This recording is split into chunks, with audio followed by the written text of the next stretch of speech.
I am Ferdinand Marcos, and I am the President of the Republic of the Philippines. I stand today on behalf of 110 million Filipinos. Aloha and good afternoon, everybody. On behalf of the Daniel K. Inouye Institute, thank you all so much for coming. It is an honor to serve as a co-host for the lecture series. And Mr. President, welcome. I'm sure you know that your dad and Senator Inouye had an amazing friendship and a long-standing relationship that was mutually beneficial to our two countries. So it is only most fitting that you are in this place that he had intended for all of our international partners to gather and to share their insights. So welcome and thank you very much. Thank you, Jennifer. Thank you, Jennifer, and thank you, Jerry.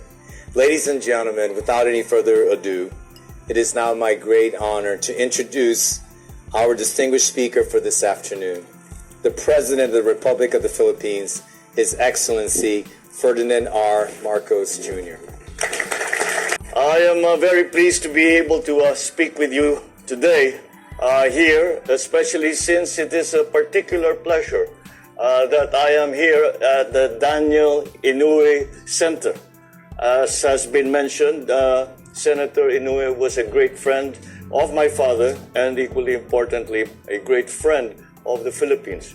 As a matter of fact, one of his last acts in Congress that involved the Philippines was that he was able to finally arrange for the back pay of the so-called Bolo men that fought together with the Americans during the Second World War. And I wrote him a letter and he responded to me, and we were both very, very pleased and just a little bit sorry that my father was not here, was not around to note what had been achieved and what he had been working for since the end of the last war. So this event caps the 6-day, 3-city working visit to the United States, which I have just undertaken. It is my third visit since I assumed the presidency in 2022. This Honolulu leg is, of course, a bit of a special one for many reasons. First of all, Hawaii is home to a significant number of Filipinos and Filipino Americans, many of whom, the original immigrant workers, came from my home province or my home region of Ilocos Norte, which is the northern part of the Philippines. The Ilocos-Hawaii connection began here with our so-called sakadas, or workers, arriving in 1906 as plantation workers.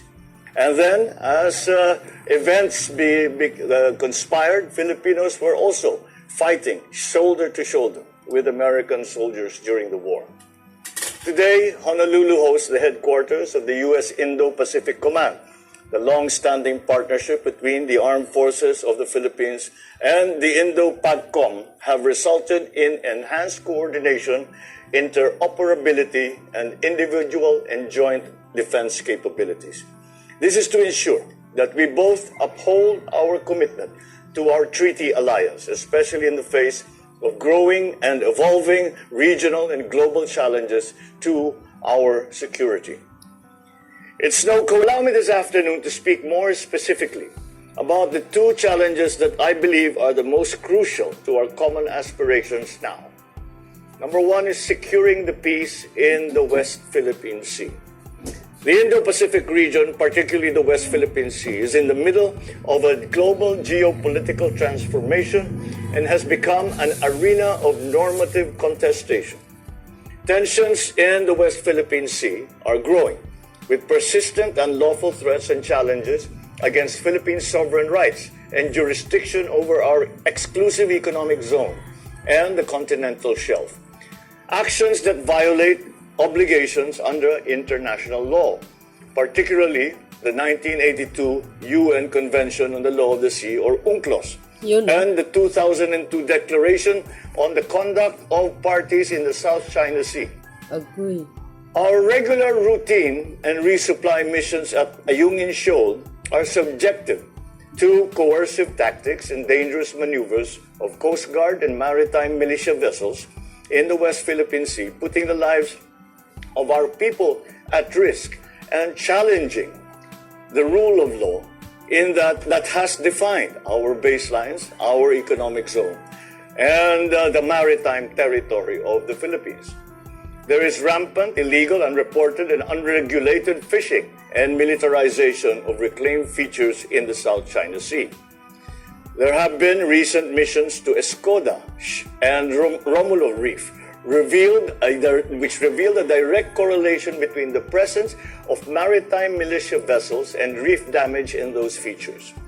If only for that, the impact of on biodiversity and the environment I'm afraid, are assessed as possibly already irreversible. This imperils livelihoods, this imperils the future generations of Filipinos. So I have said it before, and I will say it again. The Philippines will not give a single square inch of our territory to any foreign power. Allah. The law is Ayun, clear, no? as defined by the Oh my UNCLOS, God. and the final and binding 2016 award on the South China Sea arbitration. Supported by the rules-based international order and our growing partnerships, both time-tested and new ones, we will insist on the preservation of the sovereignty and integrity of the country, while working closely with international partners in the bilateral, regional, and multilateral settings in developing rules and processes to address these challenges. We appreciate certainly the concrete manifestations of the U.S. and the growing number of our other partners in support for the Philippine position. The strong, factual messaging in support of our lawful exercise of our rights under international law, and which will call out recent incidents in our EEZ. It demonstrates the strength of our alliance and partnership and challenges attempts to perpetuate false narratives.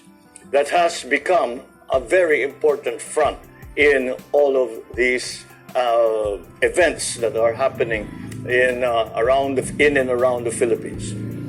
But unfortunately, rhetoric is not enough. We need to upgrade our defense and civilian law enforcement capabilities, not only to defend ourselves, but also to enable us to become a reliable partner in promoting and guaranteeing regional security. That will require greater substantial infusions into funding streams needed for our armed forces and Coast Guard modernization plans, including lines of effort to enhance cyber cooperation.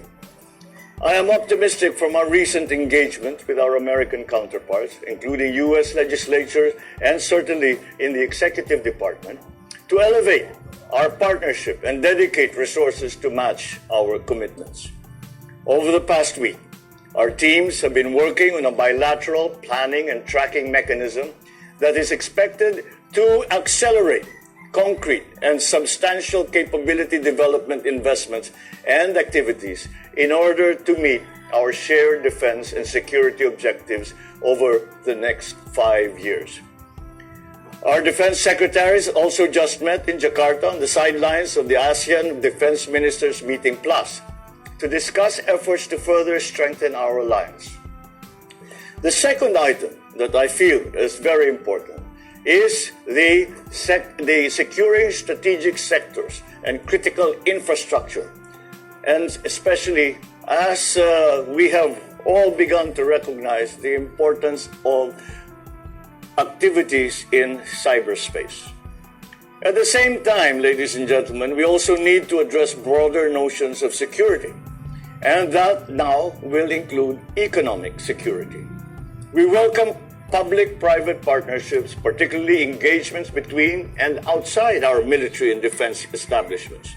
For example, the Aguila Subic Shipyard project supports Philippine efforts to position Subic Bay as a logistics hub and complements Hader readiness and initiatives. Wow. USAID development projects can also be harnessed to help boost our economic resilience. Wow, no, We wow. hope to expand these partnerships in critical and strategic sectors and infrastructure. Just the other day, I witnessed on the sidelines of the APEC summit in San Francisco the signing of the Philippines-United States Agreement for Cooperation Concerning Peaceful Uses of Nuclear Energy, or what is more commonly known as a 1-2-3 agreement. This opens the doors for U.S. companies to invest and to participate in nuclear power projects in the Philippines. This is expected to boost national efforts towards securing an affordable, reliable, and sustainable energy supply. Our cooperation on cyber security is also a priority, as it impacts both national and economic security. Critical infrastructure, whether with respect to ports, to energy, telecommunications, they will require cybersecurity measures to be in place for the country to be resilient. These systems form the backbone of our military infrastructure, our hospital systems, our agriculture, manufacturing, services sectors. In September, we launched the 2023 to 2032 National Innovation Agenda and Strategy document. This is the Philippine government's 10-year innovation plan, establishing the country's goals and strategies to improve innovation, governance, and establish a dynamic innovation ecosystem in critical areas. Learning and education, for example, health, food, agribusiness, finance, manufacturing and trade, transportation and logistics, public administration, security and defense, energy, blue economy, and water supply. We anticipate many areas where the U.S. as a leader in innovation and emerging technology can also be our major partner. Our teams are looking to convene the inaugural interagency PHUS Cyber Dialogue sometime early next year to follow through on our commitment to enhance cooperation in the face of new and emerging threats, including completing a full assessment of the cyber threat landscape and the establishment of next steps to counter cyber threats. So friends, ladies and gentlemen, these challenges will continue to evolve, but I am confident that together we will be able to manage them. Our alliance is stronger than ever because it has been founded on our shared values, our mutual respect and trust of each other as equal sovereign partners, and the unbreakable bonds between our two peoples. Our recent engagements across branches and levels of government confirm that we are committed to this relationship for the long term. At the same time, our growing network of partners, including Australia, Japan, the Republic of Korea, the UK, European Union, will serve as force multipliers, which will help us bring our country closer to the vision of a peaceful, secure, and prosperous nation within a secure and prosperous region. So I hope to continue this dialogue with all of you as we make our way on this principled path that we have chosen. We today are defining the future for ourselves in our lifetime, but also for the generations to come. Thank you very much. Mahalo nuilo. So yun mga kababayan, narinig nyo yung speech ng ating mahal na Pangulo. Ang mensahe na ito ay mensahe yan para sa buong mundo, no? So kailangan natin i-upload nang sa ganun mga kababayan malaman po ng lahat. At inulit niya na naman itong sinabi niya na kahit isang inches lang ng pag-aari ng Pilipinas at walang sinong mga foreigner or mga banyagang magtatangkang para kamkamin ito, no?